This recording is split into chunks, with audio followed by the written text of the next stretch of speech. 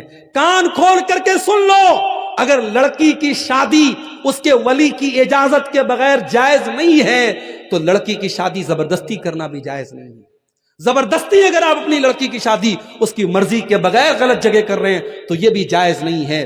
لڑکی کی اجازت بھی ضروری ہے، اگر لڑکی کی شادی میں اس کے گارجین کا تیار ہونا اور اس کے ولی کا راضی ہونا ضروری ہے تو لڑکی کی رضامندی بھی ضروری ہے۔ آپ زبردستی اگر لڑکی کی شادی کرتے ہیں تو اسلام کی نظر میں یہ نکاح بھی ویلڈ نہیں ہے، صحیح نہیں ہے۔ اس لیے میرے بھائی تھوڑے سے اس معاملے میں سمجھداری سے کام لیجئے۔ اگر لڑکی کسی لڑکے کے ساتھ شادی کرنے کو بول رہی ہے یا لڑکا کسی لڑکی کے ساتھ شادی کرنے کو بول رہا ہے اور وہ رشتہ صحیح ہے، دین کے اعتبار سے کوئی خرابی نہیں ہے، تو ماں باپ ضد نہ کریں اور نکاح کر دیں تاکہ آئندہ زندگی میں وہ لڑکا یا لڑکی کوئی ایسا قدم نہ اٹھائے جس سے پورے خاندان کی عزت پر دھبا لگے۔ اس معاملے میں ہمیں سمجھداری سے کام لینا پڑے گا۔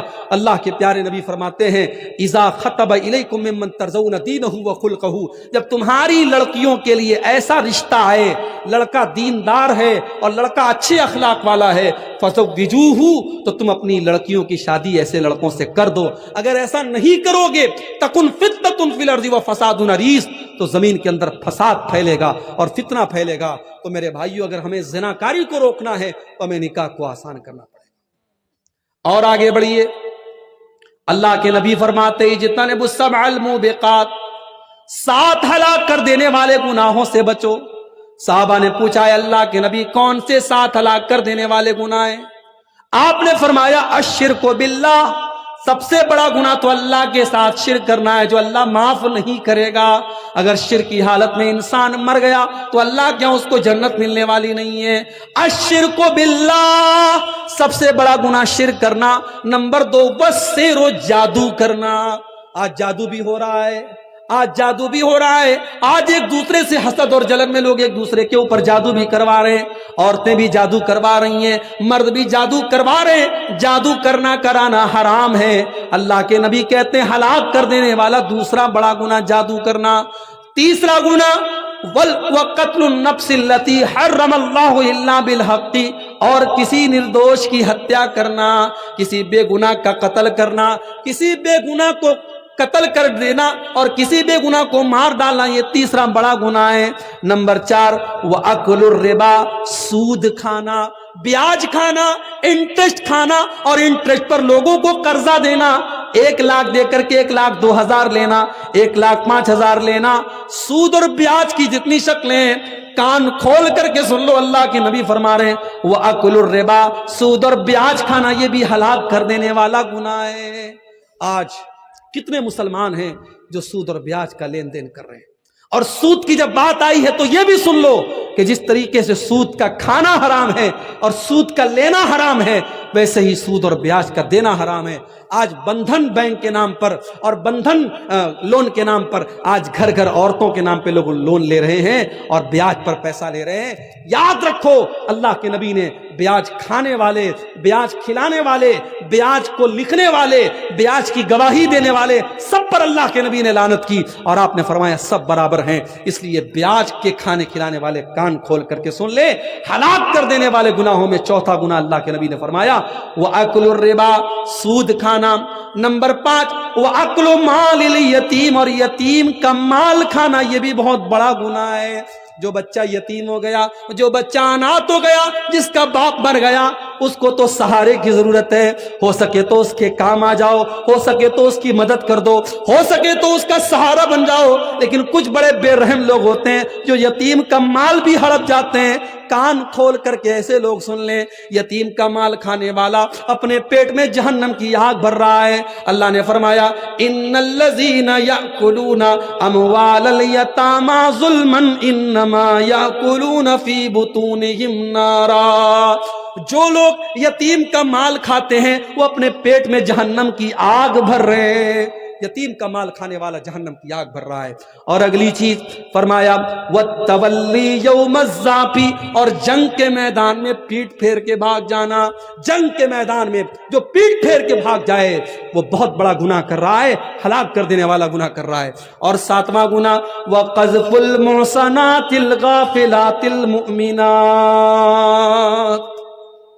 پاک دامن عورت پر، شریف عورت پر زنا کی تہمت لگانا، کسی پاک دامن عورت کے اوپر غلط کام کرنے کا آروپ لگانا اور اس پر زنا کی تہمت لگانا، یہ بھی بہت بڑا گناہ ہے اور ہلاک کر دینے والا گناہ ہے۔ اور آگے بڑھیے، رشوت کا لین دین بھی بہت زیادہ ہو رہا ہے۔ رشوت لینے والا اور رشوت دینے والا دونوں پر اللہ کے نبی لعنت فرماتے ہیں۔ فرمایا لعن اللہ الراشی والمرتشی، رشوت لینے والے کے اوپر بھی اللہ کی لعنت ہو اور رشوت دینے والے کے اوپر بھی اللہ کی لعنت ہو۔ کسی کا حق مارنے والا، کسی کی زمین جائیداد کو کھا جانے والا، یہ بھی بہت بڑا گنہگار ہے۔ اللہ کے نبی فرماتے ہیں لَتُؤَدُّنَّ الْحُقُوقَ إِلَىٰ أَهْلِهَا يَوْمَ الْقِيَامَةِ، او لوگو تم نے دنیا میں کسی کا حق اگر لے لیا ہے تو اس کا حق دے دو، ورنہ قیامت کے دن تم کو دینا پڑے گا۔ حَتَّى يُقَادَ لِلشَّاةِ الْجَلْحَاءِ مِنَ الشَّاةِ الْقَرْنَاءِ، یہاں تک کہ اگر سینگ دار بکری نے بغیر سینگ والی بکری کے اوپر ظلم کیا ہے، اگر سینگ والی بکری نے بغیر سینگ والی بکری کو مارا ہے تو قیامت کے دن اس بکری سے بھی قصاص لیا جائے گا۔ کسی کی زمین اور جائیداد کو اگر ہڑپ لیا کسی نے تو اللہ کے نبی فرماتے ہیں انما اقطع له قطعة من النار، کسی کی زمین و جائیداد کو ہڑپنے والا اور ناجائز قبضہ کرنے والا وہ جہنم کی آگ کا ٹکڑا لے رہا ہے۔ وہ یہ نہ سمجھے میں زمین لے رہا ہوں، میں جائیداد لے رہا ہوں، میں پراپرٹی لے رہا ہوں، وہ جہنم کی آگ کا ٹکڑا لے رہا ہے۔ اسی طریقے سے شراب پینے والا، جو شراب پیتا ہے، اور جب شراب کی بات آئی ہے تو کان کھول کر کے سن لیجئے، جتنی چیزوں کے اندر نشہ ہے، چاہے وہ سگریٹ کی شکل میں ہو، چاہے وہ گٹکے کی شکل میں ہو، چاہے وہ تمباکو کی شکل میں ہو، نشہ اور جتنی بھی چیزیں ہیں، جتنی چیزوں کے اندر نشہ ہے وہ تمام کی تمام چیزیں حرام ہیں۔ اللہ کے نبی نے شراب کا بھی نام لیا، لیکن اللہ کے نبی نے دوسری حدیث میں فرمایا ما اسکر کثیرہ فقلیلہ حرام، جو چیز زیادہ کھانے سے نشہ ہوتا ہے وہ تھوڑا سا کھانا بھی حرام ہے۔ اور دوسری حدیث میں اللہ کے نبی نے فرمایا کل مسکر خمر، ہر نشہ والی چیز شراب ہے۔ جس چیز کے اندر نشہ ہوتا ہے، چاہے وہ ڈرگس کی شکل میں ہو، چاہے وہ ہیروئن کی شکل میں ہو، چاہے وہ چرس اور گانجے اور افیم کی شکل میں ہو، جس چیز کے اندر نشہ پیدا ہوتا ہے اس کا وہی حکم ہے جو شراب کا حکم ہے۔ کل مسکر خمر وکل خمر حرام، ہر نشہ والی چیز شراب ہے اور ہر شراب حرام ہے۔ جو شراب پیتا ہے، اللہ کے نبی نے فرمایا من شرب الخمر، جو شراب پیتا ہے قیامت کے دن اسے جہنمیوں کے پیپ اور مواد کو پلایا جائے گا، اور شراب پینے والے کی 40 دن تک کی نماز قبول نہیں ہوتی۔ اسی طریقے سے میرے بھائیوں، نماز چھوڑنا بھی بہت بڑا گناہ ہے۔ جو لوگ نماز نہیں پڑھتے، عبدالغفار صاحب کی تقریر بڑے شوق سے سنتے ہیں، میں آتا ہوں کلیا چک میں، بہت سارے لوگ کہتے ہیں شیخ صاحب پہلی مرتبہ آپ کو ڈائریکٹ سن رہا ہوں، ابھی تک موبائل پر سنتا تھا۔ بڑی محبت کرتے ہیں آپ، بڑے شوق سے علماء کی تقریروں کو سن رہے ہیں، مگر پتہ چلا کہ نماز کی پابندی نہیں کرتے ہیں۔ میرے بھائی، یہ علماء کی محبت آپ کو کام نہ دے گی، یہ یوٹیوب پر 3 گھنٹے تقریریں سننا آپ کو کام نہ دے گا اگر آپ نے نماز کی پابندی نہ کی۔ اس لیے کہ نماز چھوڑنے والا، نماز کو برباد کرنے والا اور نماز میں لاپرواہی کرنے والا کون ہے؟ اللہ نے فرمایا قرآن کے 16ویں پارے میں فَخَلَفَ مِن بَعْدِهِمْ خَلْفٌ أَضَاعُوا الصَّلَاةَ وَاتَّبَعُوا الشَّهَوَاتِ فَسَوْفَ يَلْقَوْنَ غَيًّا۔ نماز کو برباد کرنے والے وہ لوگ ہیں جو نالائق لوگ ہیں، جہنم میں جانے والے لوگ ہیں، وہ نماز کو برباد کرتے ہیں۔ میرے بھائی، جس نبی سے ہم محبت کرتے ہیں، جس نبی کا ہم کلمہ پڑھتے ہیں، اس نبی کو نماز سے بڑی محبت تھی۔ اللہ کے نبی جب ٹینشن میں ہوتے تھے، حضرت بلال سے کہتے تھے یا بلال ارحنا بالصلاۃ، اے بلال جلدی سے اذان دے دو اور نماز کے ذریعے ہمارے دل کو سکون پہنچاؤ۔ اور اللہ کے نبی نے آخری وصیت یہ فرمائی، اپنے انتقال کے پہلے آپ نے امت کو یہ میسج دیا الصلاۃ الصلاۃ، اے لوگوں نماز کی پابندی کرو اور اپنے غلاموں اور لونڈیوں کا خیال رکھو۔ میرے بھائی، نماز کو اگر آپ برباد کرتے ہیں تو قیامت کے دن اللہ کے نبی بھی آپ سے ناراض ہو جائیں گے اور اللہ بھی آپ سے ناراض ہو جائے گا۔ اس لیے نماز کی پابندی کرو، اور قیامت کے دن پہلا سوال نماز کے بارے میں ہوگا۔ اللہ کے نبی فرماتے ہیں ان اول ما یحاسب بہ العبد یوم القیامت صلاۃ، قیامت کے دن پہلا سوال بندے کی نماز کے بارے میں ہوگا۔ فَإِن صلحت، اگر نماز صحیح ہے، اگر نماز کا معاملہ صحیح ہے، فقد افلح، تو انسان کامیاب ہو جائے گا۔ وَإِن فسدت، اور اگر نماز کا معاملہ گڑبڑ ہے، فقد خاب وخسر، تو انسان ناکام ہو جائے گا۔ نماز کا چھوڑنے والا بھی بہت بڑا گنہگار ہے۔ اور ایک آخری حدیث سنا کر کے بات ختم کرتا ہوں، ہماری ماؤں بہنوں سے ریلیٹڈ یہ حدیث ہے، اس کو بھی آپ سن لیں۔ یہ صحیح مسلم کے اندر یہ حدیث موجود ہے۔ اللہ کے نبی فرماتے ہیں کہ میں اپنی امت کے دو لوگوں کو جانتا ہوں، صنفان من اہل النار لم ارہما، دو قسم کے لوگ جہنم میں جائیں گے، ان کو میں نے ابھی نہیں دیکھا ہے، یعنی وہ بعد میں آئیں گے، وہ قیامت کے پہلے آئیں گے، وہ قیامت کے قریب والے دور میں آئیں گے۔ نمبر 1، قوم معہم سیاط کاذناب البقر یضربون بها الناس، ایسے لوگ آئیں گے جن کے ہاتھ میں گائے کی دم کی طرح کوڑے ہوں گے، اور وہ کوڑوں سے لوگوں کو ماریں گے، اتیاچار کریں گے، ظلم کریں گے، وہ اپنے پاور کا غلط استعمال کریں گے، وہ اپنی طاقت کا غلط استعمال کریں گے۔ ہر وہ انسان وہ جو ظلم کرتا ہے، جو لوگوں پر اتیاچار کرتا ہے، وہ اس حدیث کے اندر شامل ہے۔ آپ نے فرمایا ایسے ظالم لوگ جہنم کی آگ میں جلیں گے۔ کبھی کسی پر ظلم مت کرو میرے بھائی۔ اگر اللہ نے آپ کو پاورفل بنایا ہے، دولت والا بنایا ہے، اپنی دولت کا غلط استعمال مت کرو، اپنے پاور کا غلط استعمال مت کرو۔ یاد رکھو، جس پر ظلم کرو گے، اگر اس کے منہ سے بد دعا کی آواز نکلی تو اللہ کے نبی فرماتے ہیں کہ مظلوم کی بد دعا کے درمیان اور اللہ کے درمیان کوئی رکاوٹ نہیں ہے، اس کی بد دعا ڈائریکٹ اللہ کے پاس جاتی ہے، اور مظلوم نے اگر بد دعا کر دی تو آپ کا کام تمام ہو جائے گا، برباد ہو جائیں گے آپ۔ اس لیے کسی پر کبھی ظلم مت کرنا میرے بھائی۔ تو یہ پہلی کیٹیگری کے لوگ ہیں جو جہنم میں جائیں گے۔ اور دوسری کیٹیگری کون ہوگی؟ فرمایا وَنِسَاءٌ كَاسِيَاتٌ عَارِيَاتٌ مُمِيلَاتٌ مَائِلَاتٌ، ایسی عورتیں جو کپڑا پہننے کے باوجود ننگی ہوں گی، کپڑا پہننے کے باوجود ننگی ہوں گی، یعنی ان کا ڈریس ایسا ہوگا، ان کا کپڑا ایسا ہوگا جو ان کے شریر کو پردرشت کرے گا، ان کی باڈی کو ایکسپوز کرے گا، وہ اپنے جسم کو نظر دکھائیں گی، اپنے شریر کا پردرشن کریں گی۔ کاسیاتن عاریاتن، کپڑا پہننے کے باوجود ننگی ہوں گی۔ آج کہنے کی ضرورت نہیں ہے کہ آج مسلمانوں کے گھروں میں ایسے کپڑے پہنے جا رہے ہیں، پورا کپڑا نیٹ کا کپڑا ہے، پوری آستین نظر آ رہی ہے، پوری بیک لیس آج جو ہے کپڑے پہنے جا رہے، پوری پیٹھ نظر آ رہی ہے، پیٹ نظر آ رہا ہے، پورا شریر نظر آ رہا ہے، کپڑا پہننے کے باوجود وہ عورت ننگی ہے، اور مسلمانوں کے گھروں میں ایسے کپڑے پہنے جا رہے ہیں۔ آپ نے فرمایا ممیلات مائلات، ایسی عورتیں جب چلتی ہیں ان کی چال کے اندر بھی بے حیائی ہوتی ہے، وہ اپنی چال کے ذریعے دوسروں کو آکرشت کرتی ہیں، وہ شرما شرما کے نہیں چلتی، وہ تو اترا اترا کے چلتی ہیں، وہ تو بے حیا اور فاحشہ عورتوں کی طرح چلتی ہیں۔ مائلاتن، اور خود وہ ان بے حیا لوگوں کی طرف مائل ہوتی ہیں، ان کی چال بھی بے حیا عورتوں کی طرح ہوتی ہے، اور وہ غیر مردوں کی طرف آکرشت ہوتی ہیں۔ آپ نے فرمایا رؤوسہن کاسنمۃ البخت المائلہ، ان کا ہیئر اسٹائل ایسا ہوگا جیسے اونٹ کا کوہان ہوتا ہے۔ انٹرنیٹ پہ جا کے دیکھ لینا اونٹ کے کوہان والا ہیئر اسٹائل کیسا ہوتا ہے۔ اگر آپ کے گھر کی بہن بیٹی ایسا ہیئر اسٹائل بناتی ہے جو اونٹ کے کوہان کی طرح ہے تو اپنے گھر کی بہن بیٹیوں کو منع کر دینا، یہ جہنمی عورت کی نشانی بتائی گئی۔ رؤوسہن کاسنمۃ البخت المائلہ، اونٹ کے کوہان کی طرح ان کے بالوں کا جوڑا ہوگا، ان کا ہیئر اسٹائل ہوگا۔